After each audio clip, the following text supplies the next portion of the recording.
All right, welcome everybody to the Olé Soccer podcast. We have a very special guest, actually a former coach of ours here at Olé Soccer in 2015. Little story about Coach Ariana Martinez. She actually reached out when we were just starting out Olé back in 2015, 2014. We were just trying to establish ourselves here in the San Fernando Valley. I believe it was an email. You reached out and she's like, I'm looking to start coaching a little bit more. I'm in the area. It's maybe a little bit of a drive, but I said, absolutely. When we needed some help. And, more importantly, we needed a strong female coach as well to have boys and girls look up to. And so Coach Ari came over and she was with us for a few months, and it was a great experience having her expertise, her energy, her smile, always on the field. So that's how we crossed paths. And from then she just took off, and we're going to get into her journey and from when she started playing to now coaching. And so it's going to be a fun interview today, and we're very excited. Coach Ari, how are you today? I'm great. Thanks for having me. I'm super excited. As you know, I'm just such a big fan of you, your brother, and just Olé Soccer in general. So I feel honored that you invited me here. So thanks for having me. Yeah. Oh, of course. And appreciate you making time during these uncertain times here going on, with so much happening. And I know you have something going on at home that you're making time to be here for us and our audience. So I hope everybody's ready to obviously learn, take notes from players to parents to coaches, everybody that's involved. Coach Ari has a great journey, and we're ready to get started. So I don't want to waste any more time, Coach Ari. So when did your soccer journey start, and how did it start?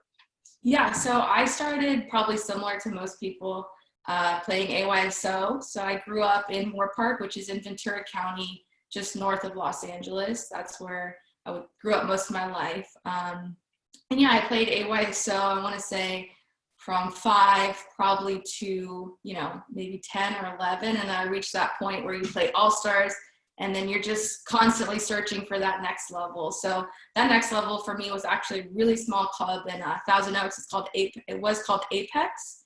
So I played there for a little bit. I was coached by my dad. And a family friend, just a really small, tight-knit kind of, extension of AYSO. So you go from AYSO, for me, and analyzing my soccer journey, it was always kind of the next step. So it was AYSO, okay, I outgrew AYSO, and then it was All-Stars, and then Apex. So Apex was my real first small club experience. I thought it was really, I think, crucial as I look back to my soccer development time for me, just learning as a player and dealing with so many different things outside of soccer. And then from there, I kind of, like I said, reached that max level. Okay, what's the next level that I can get to? And then I just kind of took off from there. But as I look back to my youth career, I think AYSO into that small club was everything for me. So, yeah. Oh, nice. So roughly about 5 or so you started playing? Yeah, I think everyone kind of uses that term, like, oh, I started playing when I was 5, so I don't, As far as you can remember, right? Yeah, as far as I can remember. Yeah. But yeah, my dad grew up playing soccer, so that was something. He was excited to have a sister, so he definitely wanted his daughters to play sports. So we played other sports, but soccer was definitely it for me. So yeah. That's nice. That's great. Yeah, and I can relate to that as well. Like I grew up as well with my family and my parents is always around that. So awesome. When you started playing AYSO, looking back on it, would you change any of that? How important is playing, let's say, at that rec level at those ages compared to like now, where a lot of parents see like my kid must be playing club soccer in order to be like reach the highest level? Like, what do you think about that? Yeah, I think that's why I kind of touched on, because after I stopped playing at that small club, I went on to Real SoCal, which is a big club, obviously. Eagles, large club, very, very large player pool. But the reason I kind of stopped at that point in speaking about it was just because I felt like my AYSO and even my AYSO All-Stars, I don't know if they still do that, and my small club experience was, I think, fundamental to my development, just because, I found out at that age, I was really passionate about soccer and competing, and I just cared so much about it. And, that's not the case for every kid who plays soccer. That's why I think it is an avenue where a lot of kids in this country play soccer, but then, people branch out and go to other sports or other interests. But for me, that was where I really learned, like, I love this sport. And I have so many, I want to say, like, passionate memories of me just, coming off the field crying, or just, having intense conversations with my dad, who was my coach, and he did such a good job of coaching me, but also, teaching me those life lessons and, providing that environment where I could just grow. So I would absolutely not change anything about playing AYSO. And I think, like I said, that is where the foundation for me is just rooted so deeply in AYSO and that rec level. And you don't need to play, club as a 5-year-old. So yeah, I think it's very valuable to start there. Yeah, absolutely. And doing research more and more and talking to more and more people, we're finding out that across, not only here across the country, but across the globe in different countries, they're even starting kids out, to play multiple sports at 5, 6, 7, maybe even up to 8, 9 years old, so that they can also be kids, So from your story, it seems like you just basically just kind of just wanted to be a kid, and you had fun being a kid, just enjoying it before you got to that real, competition where it's like, yeah, let's go out there and let's try to win, almost, like elite soccer is, elite club soccer here is when we're talking about, where wins matter, and, your reputation as a club and reputations even as coaches. So what do you think of that, of playing multiple sports? You said you did play multiple sports. What other sports did you play? Yeah, so I grew up, and it's kind of a funny story. I think my mom, in her mind, I was the firstborn, and she wanted me to be like a dancer and, this ballerina. So I did dance. I did flamenco dancing. I swam. I played baseball. I played in the streets with the kids. I ran track. So I did Girl Scouts. So I was involved in a multitude of activities. Is always, my mom was, how much can I put you in? How active can I keep you? So that was a huge part of my development. And, I think right now the landscape of just youth soccer sometimes is like, you have to pick so early. And I ran track all the way through high school, and reflecting back on that, like, I think cross training and playing other sports, like, I almost feel like that's a must, because I learned so many other skills that I could apply to soccer and some that I couldn't. But mastering a new sport or a new activity, whether that was Girl Scouts, swimming, dance, whatever it was, I feel like as children, that helps stimulate their mind, that helps them really learn how to master a skill. And, sometimes for me, like dance, I love to dance, but it just wasn't a passion. So you learn that about yourself, and you have to navigate those avenues as a child. And in reflecting, I think that's huge. And I hope that more parents realize the value in that, because I think right now in the youth game, there's such like you have to pick a sport. Once you pick your sport, once you get to 10, 12, it's like, okay, I have to pick soccer and nothing else. And I didn't have that experience, and I'm glad I didn't, because like I said, I learned so many other things through other sports and activities. So yeah, absolutely. And it also helps, like you said, it helps you strengthen your game when it came back to soccer, right? And you were able to use those skills, whether it was some sort of, running technique or some sort of obstacle that you overcame, right? So it's extremely important. And I remember as well, in high school, I was in 9th grade, I decided to do track as well. And I didn't realize how hard track is. And I was like, I'm going to get an easy A, and I'm just going to cruise, and so I went, I was like, I'm athletic. I could do my thing. I could just keep up. And I think I did the 800, but I was in for a no. I almost walked off the track like, I was like, wow, I really need to step my game up. So it's definitely a different sport. Oh, totally. I have a similar experience. I was younger and I ran track, and I ran the 400, which any older adult, older person knows, 400 is a sprint, but it's more of a strategy than anything else. So me being a young, energetic, like I love to run, I went out there, and I think my mom can tell the story really well, but I remember it.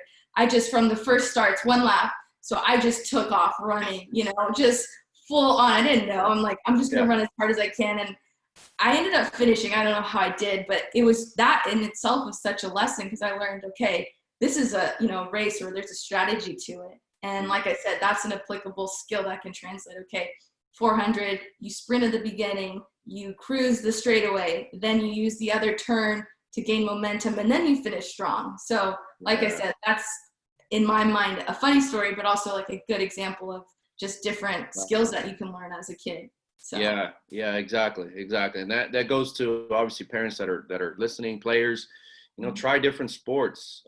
Try, even if, let's say it doesn't stick, or, it's something that you don't want to move forward to, at least you tried it and you gain a valuable experience. And maybe you came across, a coach or even a teammate or somebody you ran with or against that you can learn from. So we can always learn from someone, right? Just by watching them, by obviously practicing. There's so many things we can do. So that's awesome.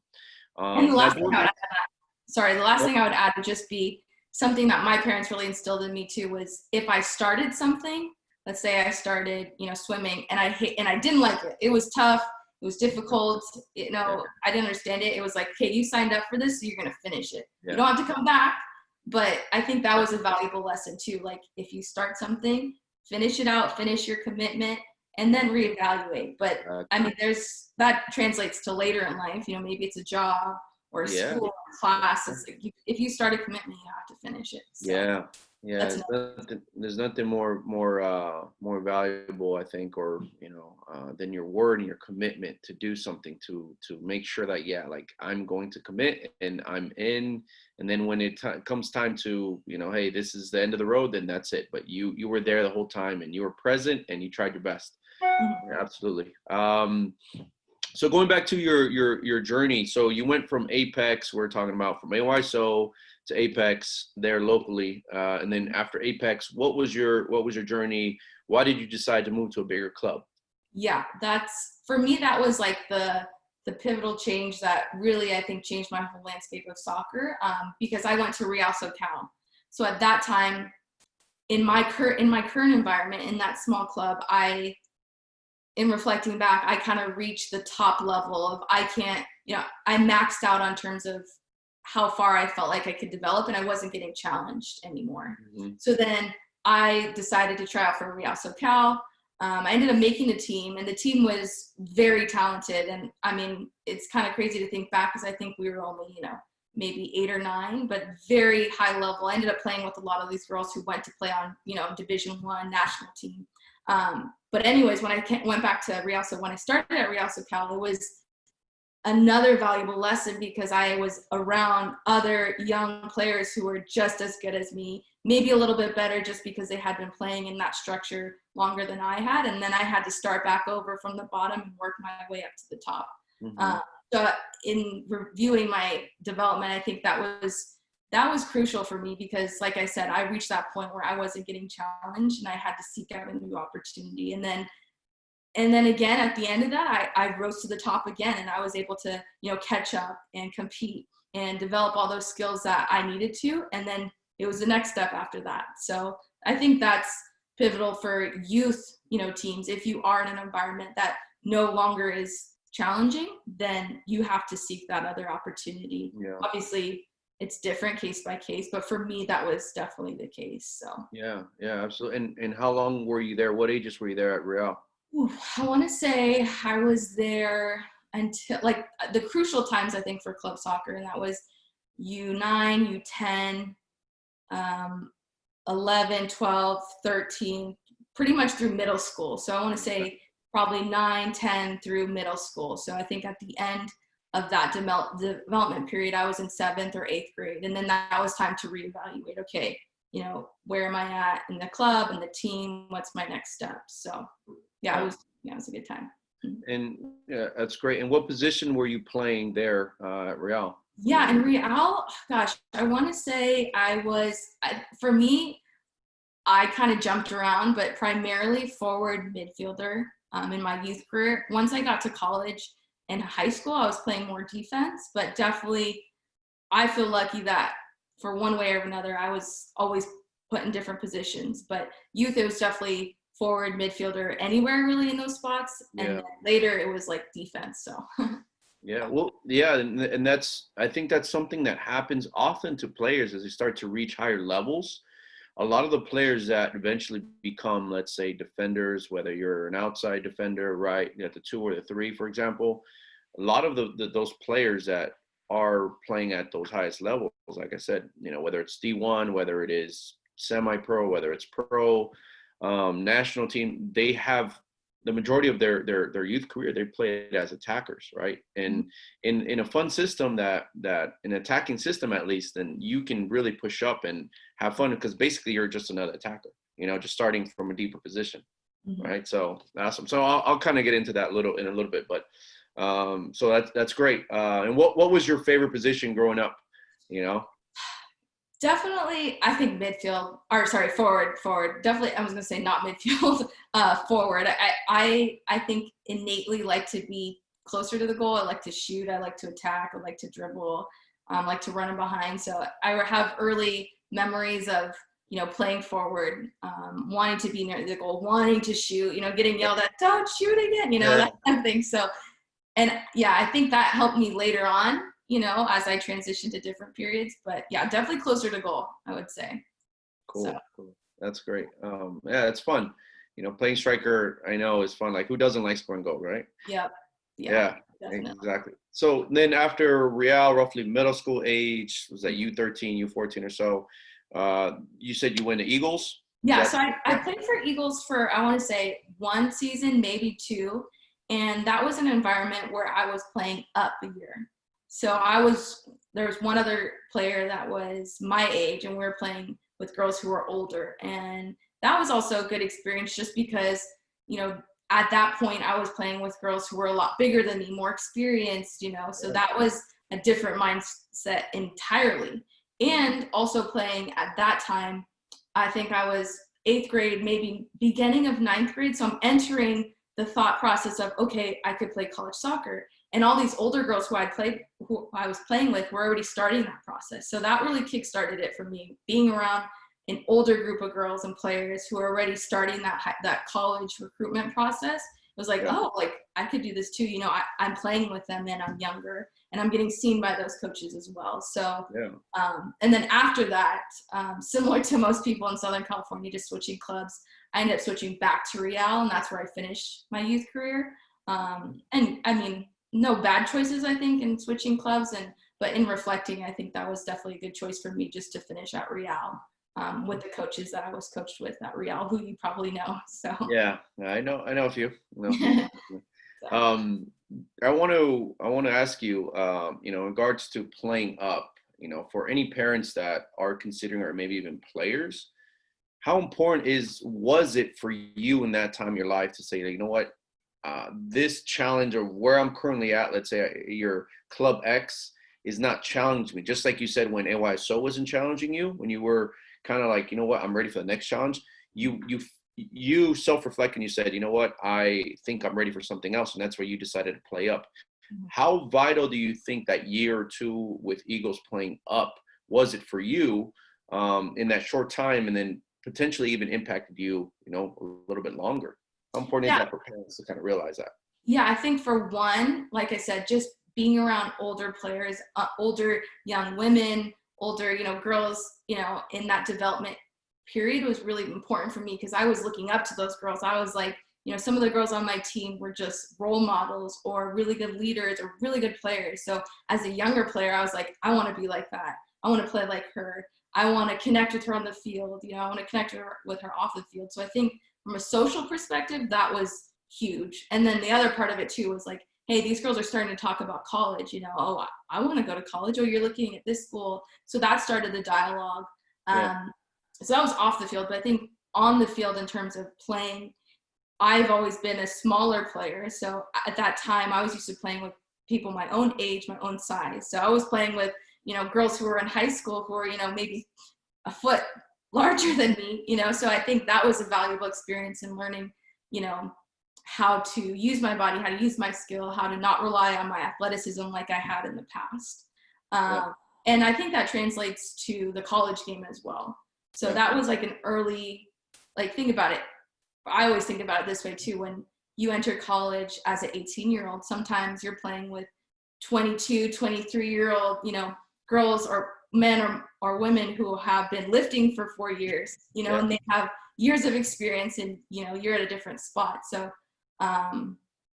playing in that age gap and then having to rise to that level, I think is awesome. It's a great challenge. So yeah, of course, there's so much you can take from it, and also parents also realize that, you got to also see where your kid is at, if your kid is in the appropriate environment being challenged, but also realistic. If your kid is not being challenged either at practice or against the competition they're facing, then you got to reevaluate, and I think at times coaches, and maybe at times we've all been guilty of it. Like, you don't want to let this player go because then your team might, drop a little bit. But at the end of the day, if we're in it as coaches, right? And I'm talking to coaches, if we're in it for the right reasons, which is to help a player develop, you have your team development, and then you have your individual development.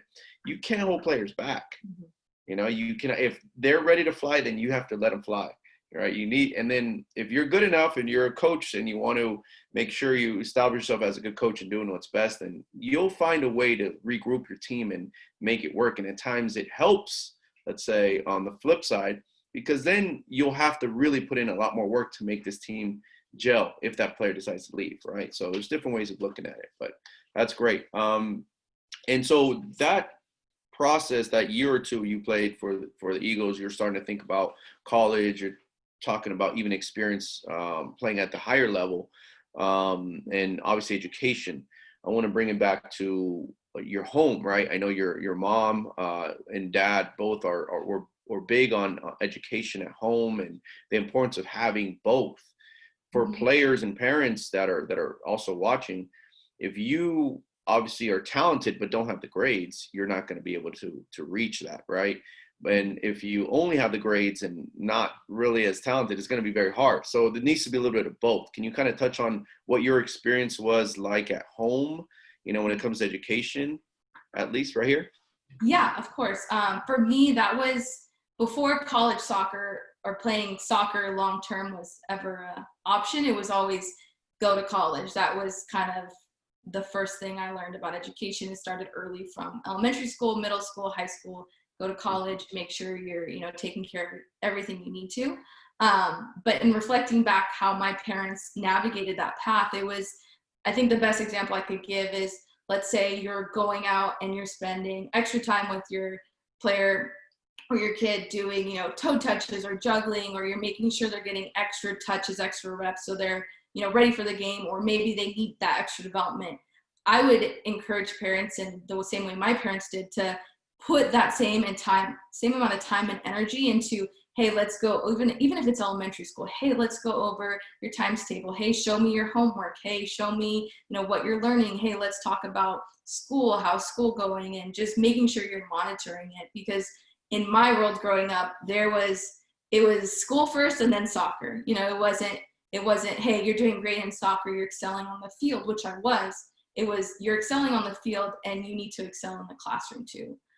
Because in my world and even my extended family, like, education was always the key. That is the key that opens all doors to, life beyond sports, which I think is important. I mean, at some point you're going to stop playing soccer and you're going to have to apply to the workforce or apply your passions wherever they may be. And education is that key that opens the door. Yeah. So, I think, like I said, my parents were huge, crucial parts of making sure that I was performing on the field, yes, because I love to compete, but I was also doing well in the classroom as well. And that's not to say it wasn't easy. It was definitely difficult, but it was a together thing. It wasn't this, then that. It was soccer, school, together. So you feel like, and I come across this saying as I'm kind of seeing a trend, right? So like, the way you do everything is like the way you do everything. So if you're a good athlete, right, you have to carry those skills to be a good student, and vice versa. So your habits that you create on the field, you got to be able to carry them off the field for school.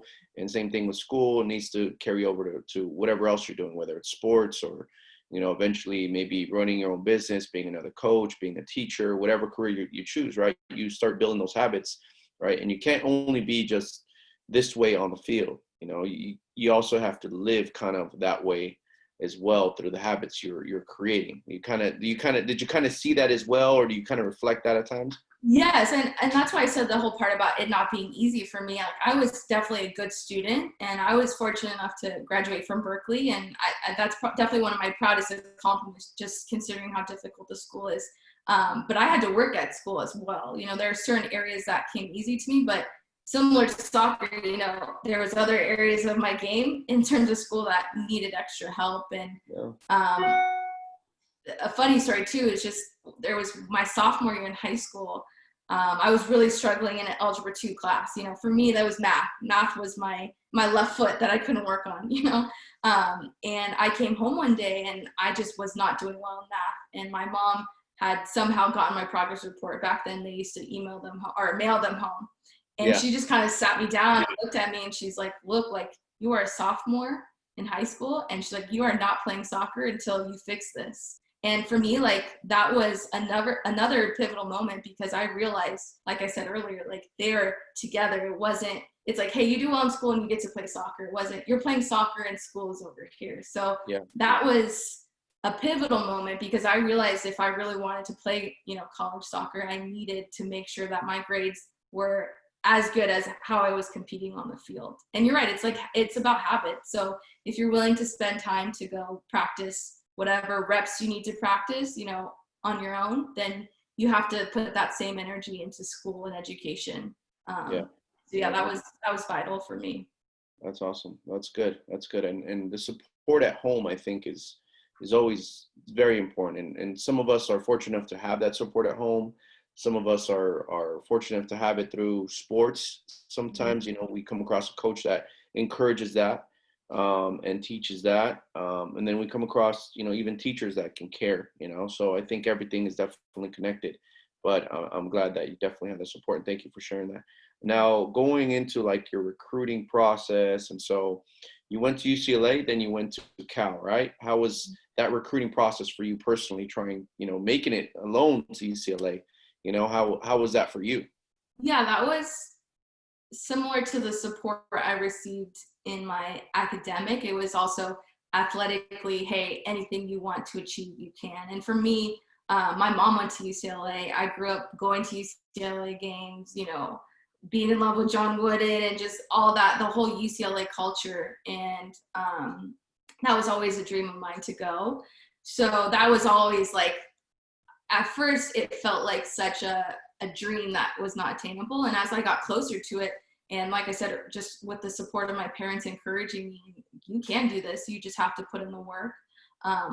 Once it became a reality, it was pretty cool. But I think early on in my recruitment, I had my sights set on UCLA, and that was it. So once I heard from them at that point, during that recruiting process, that it was a dream come true. So yeah. And then from there, you were there, what, 2 years? Yeah, so I played 2 seasons there. My first year, Jill Ellis was there. That was awesome, getting to be coached by Jill. And then my sophomore year, I transferred, and I ended up graduating from Berkeley. And I also played 2 years there as well. And that was, being in Berkeley and just around Berkeley was life-changing as well. And, I think transferring is interesting topic just now in terms of college soccer players. It happens a lot, and in reflecting my own experience, I think that it was beneficial for me. And I think just playing college soccer in general is transformative. And for me, making that decision and ending up graduating from Berkeley was really, really just fun and amazing. So I'm grateful for that. The experience alone of just being there and meeting and creating those bonds with different players and coaches, to learning from everybody, and then obviously receiving that education from, a prestigious university like Berkeley is great. And then within that, something happened within that college experience, right? So you did play a World Cup, right? A U20 World Cup with Mexico. So how did that come about? Within everything else coming on from you, obviously getting into UCLA, becoming a student athlete, then the whole transfer process, within everything that happened in your collegiate career, how did you make the U20 World Cup squad? How did that come about? Yeah, so for me, I think you have to go back a little bit. And the first initial story was when I was U18, I got called in with the U.S. national team. So I played, I think, like maybe 4 or 5 camps in that U20, U18 youth national team pool. And I'm a 92. So just to give reference, you know, 2 players that played in that player pool that are on the current national team would be Crystal Dunn, Julie Ertz. Those are the players that are in my player pool. So I felt lucky to just be in that, not even just at the national team, but club, high school, and college. Like that, I feel like that year was very competitive in terms of female soccer players. But anyway, so I played with the U.S. team first. And then at the end of my sophomore year, that's kind of when I started to get interest from the coaches from Mexico. And that was something that was new to me. And it was something that obviously I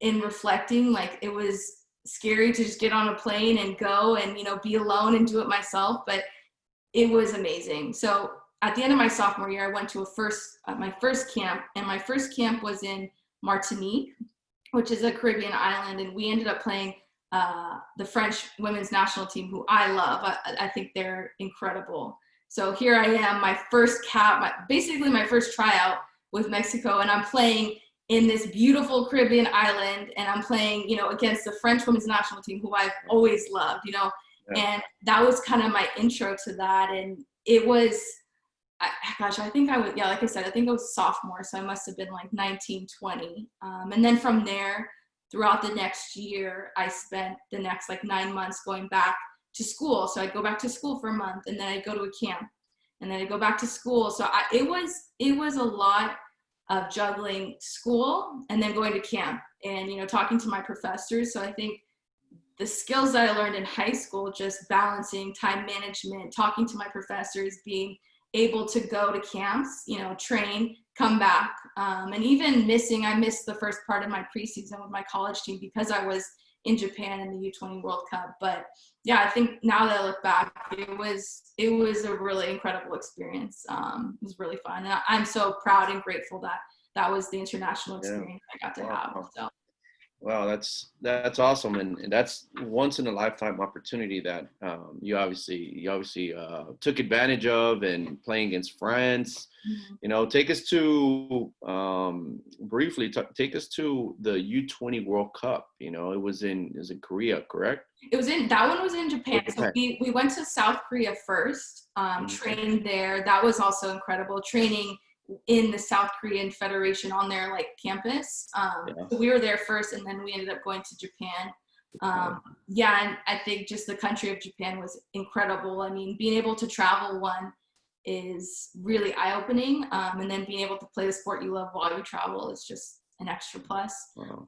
But yeah, I think for me, being in that stadium, wearing that Mexico jersey, representing my family and my grandparents, and like having that full on like pride, like I remember just crying. Like I think my parents actually ended up going, and I remember looking after, I think it was a game against Switzerland, we had just won, and we were going on to the next round, which was a big deal for us. That was our goal, you know, go to the next round, the knockout round. And I just remember looking at my parents just like crying, because it was so much pride and joy and excitement. You almost feel like that's the point where you made it, I guess, you know. And like I said, being able to represent my family and just my culture and the things that I'm so passionate about, I was very, very excited. That's awesome. It kind of gives me the chills, you know. Oh, just like you took me there just by you sharing that story, you know. Wow. And how amazing that must have felt as you know, for your parents, you know, to see you, to represent your family, to represent obviously yourself, and play in a World Cup. That must have been, you know, probably one of the most probably one of the proudest moments for your parents, for sure, and for you as well, you know, to play in a World Cup. Not anybody could say that they played in the World Cup, you know. So That's awesome. Now, fast forwarding a little bit, and I don't mean to, keep move on from one thing to the next so quickly, but I want to get into how you got into, you finished your career, collegiate career, and now you transition into obviously the Division I soccer program. You've been coaching at a few different, local clubs, and your journey has now taken you into kind of a full circle from you being a player now to teaching the game, and being a role model for not only female athletes but male athletes. But now you're actually an assistant coach at Pepperdine, right? Pepperdine University in Malibu. So take us a little bit into how that journey, came about, to become a Division I, coach. Yeah, I think during my playing career, there was one point in college where I kind of got the sense that I wanted to coach. And I was really obviously into the game, analyze, break down things, overanalyze, look up rosters on the other team. And I think that was when I was starting to plant seeds with myself, like, hey, I would like to coach, soccer one day. And after college, I definitely pursued the avenue of, like, I want to play pro, I want to keep playing soccer. And I'm grateful because through that journey, it led me through to coaching. And honestly, that's why I'm so grateful for you, because that first experience, that first email was like, hey, you're kind of in that transitional period of, okay, college is done. What do I do now? And I was like, I'm still trying to play. I still love to play, and I love to coach, and I love to be outdoors and, be around kids, so with kids. So let's give this a shot. Let's see. And that first initial email to you, really, like I said, just was the introductory to it all and inspired me to just keep going and keep coaching. And after that, from that point forward, I bounced around from small clubs, to big clubs, and through one way or another, I ended up at Pepperdine, and I've been there for 4 years. And obviously I have coached club, I've done camps, a variety of different types of coaching. But honestly, I think that's why I'm so grateful for you, because being around you at that point in my life where I wasn't sure about coaching, and being around you and your brother and just seeing how passionate you guys were and how you guys coach, I think was really vital and inspirational to me, and kind of, okay, this is something I want to do. So, yeah. That's awesome. That's awesome. Well, the feeling's mutual, Ari. It was definitely a good fit, and I'm glad that we definitely crossed paths. And obviously very proud of, the journey you've taken here, and now you're inspiring, and now you're leading, the women's game there here in Southern California. Now you're looking for, now you as a coach, you're looking for certain attributes in players looking to play at the higher level. What can you tell, or what advice would you give to players first, that are looking to potentially reach that higher level, to play at Pepperdine, D1, D2, D3, and so forth? Like, what would you tell them right now that are reaching for that? Say, hey, look, just like you did, you say when you're playing for the Eagles, I can do this, I can see it. What advice would you give to those players? Yeah, I would. I think, like I said, I'm just going to loop it back to the first part, which is education, just because a lot of times people think there's junior and senior year grades are more important, but really your freshman and sophomore, junior years in terms of grades are vital. So I would say as soon as you start high school, you have to put the same effort, energy, focus, hard work into your school, so that on paper your grades reflect the same attribute, the same goals that you have for your soccer. So that would be my first thing right off the bat, because I think the hardest part about college is just getting in. Once you're in, I think it's an incredible experience. So I would say definitely making sure your grades are at that level, making sure you're in the college prep classes, being an advocate for yourself. If you need your parents in high school to do that, that is huge as well. So parents making sure that your kids are in those college prep classes, those AP classes, whatever track they need to make sure they're getting those requirements so that they can be considered for college. And the other part of that, I think, is just students and, players taking ownership of that.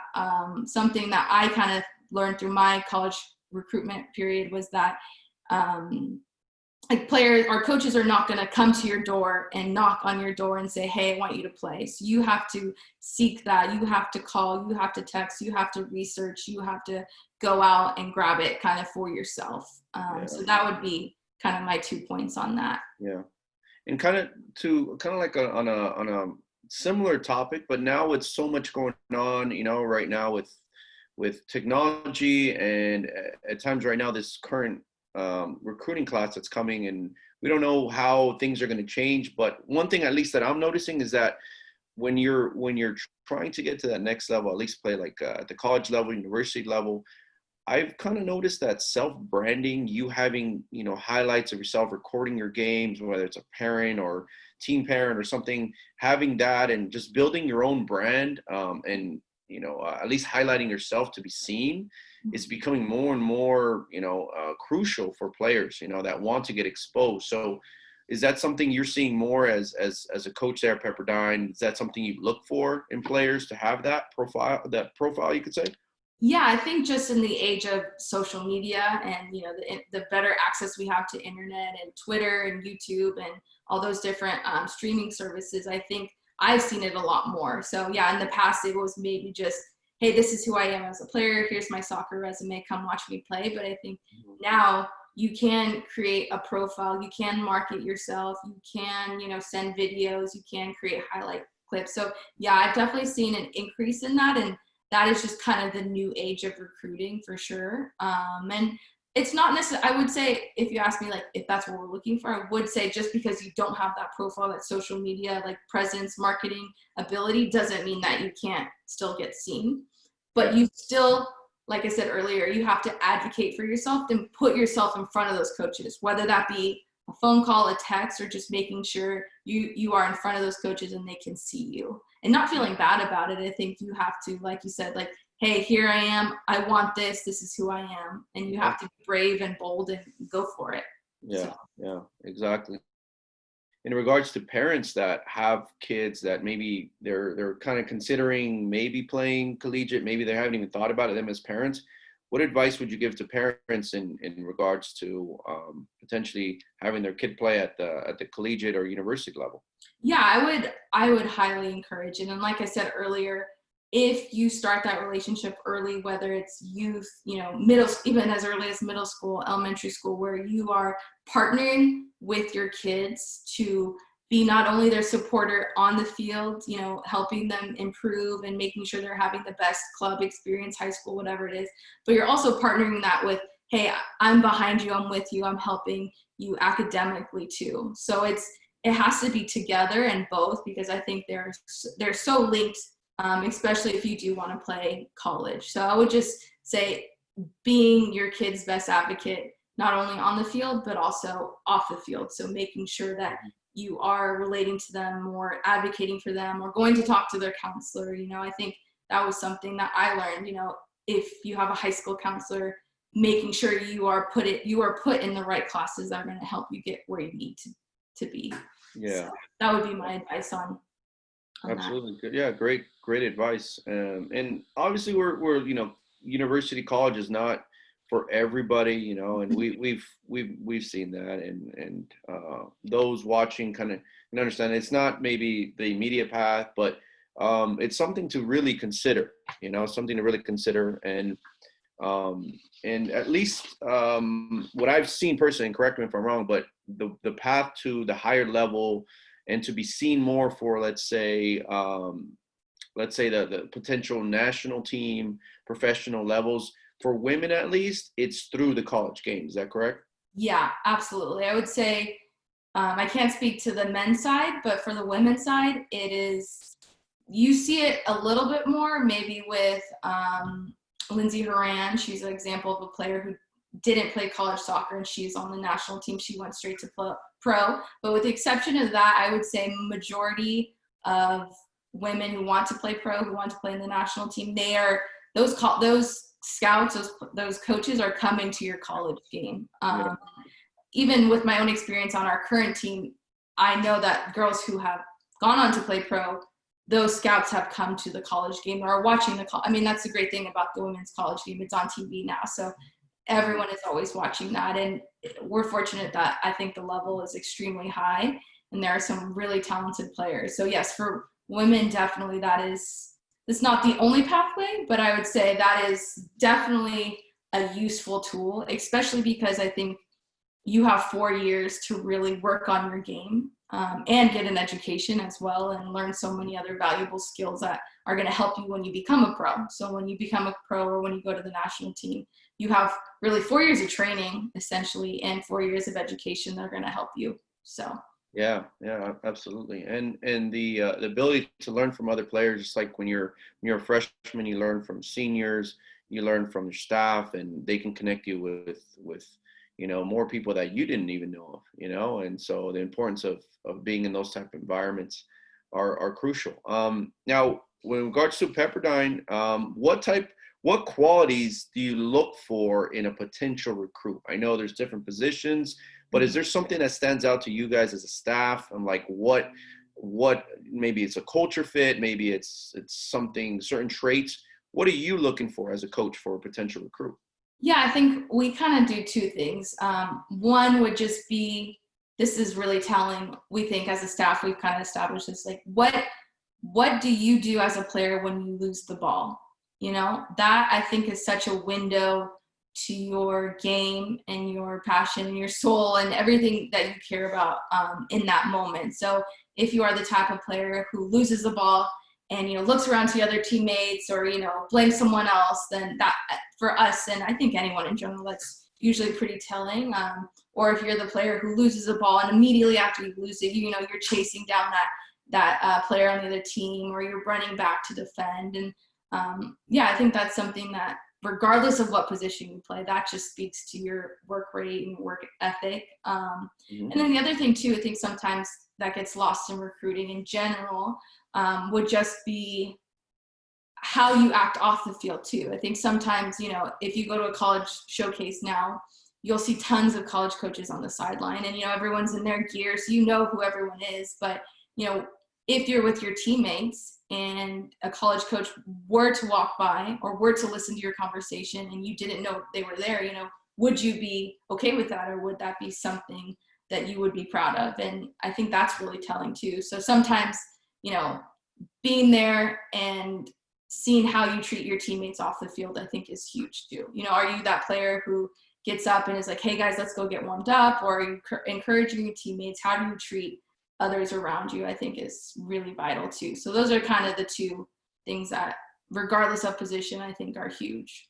Yeah, of course. It says a lot about you for sure. And, when we're talking about, an investment in somebody, you're really investing in someone to come and be part and make your team better, right? Because you're not going to invest somebody that's going to make your team worse. There's no way, right? How can this player contribute to what we currently have?